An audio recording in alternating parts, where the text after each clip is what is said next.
ನಾನಿಲ್ಲ ಸರ್ ಇಲ್ಲಿ ಸೈಟ್ ಕೊಟ್ಟರೆ ಉಪಯೋಗ ಆಗಲ್ಲ, ಬರೀ 300 ಜನಕ್ಕೆ ನಾವು ಸೈಟ್ ಕೊಡೋಕ್ಕಾಗುತ್ತೆ. ಮನೆಗಳು ಇದೇ ಇಂಟರ್ನೆಟ್ ಮನೆಗಳು ಕಟ್ಟರೆ ಕನಿಷ್ಠ ನಾವು 1000-1300 ಮನೆಗಳು ಕಟ್ಬೋದು. ಇವ್ರಿಗೆ ಅಭಿಪ್ರಾಯ ಕೇಳುವಂಥ ಜನಗಳ ಅಭಿಪ್ರಾಯ ಕೇಳ್ತೀವಿ, ನಿಮ್ಗೆ ಸೈಡ್ ಬೇಕಾ ಇಲ್ಲ ಮನೆ ಕಟ್ಬೋದು ಅಂತ. ಆಮೇಲೆ ಎಲ್ಲರೂ ಸರಿ ಇಲ್ಲ ಸರ್ ಸೈಡ್ ಮನೆ ಕಟ್ಕೊಂಡ್ರೆ ಒಳ್ಳೆಯದು, ನಮ್ಗೆ 1000 ಜನ ಮನೆ ಸಿಗ್ತದೆ ಅವತ್ತು ನಿರ್ಧಾರ ಮಾಡಿದ್ವಿ.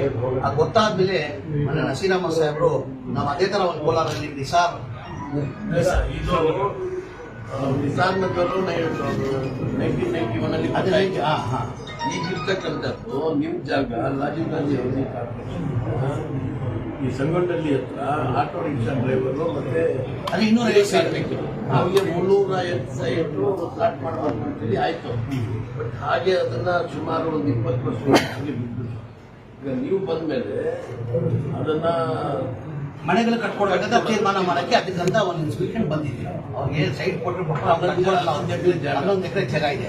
ಕರೆಕ್ಟಾಗಿ ನಾವು ಮನೆಗಳು ಕಟ್ಟಿದ್ರೆ ಚೀಫ್ ಪ್ಲಸ್ ಫ್ರೀ ಕಟ್ಟಿದ್ರೆ ಕನಿಷ್ಠ 1200ರಿಂದ 1300 ಈಗ ಕೇಂದ್ರ ಸರ್ಕಾರದಿಂದ 1 ಲಕ್ಷ ಕೊಡ್ತಾರೆ, ರಾಜ್ಯ ಸರ್ಕಾರದಿಂದ 1 ಲಕ್ಷ.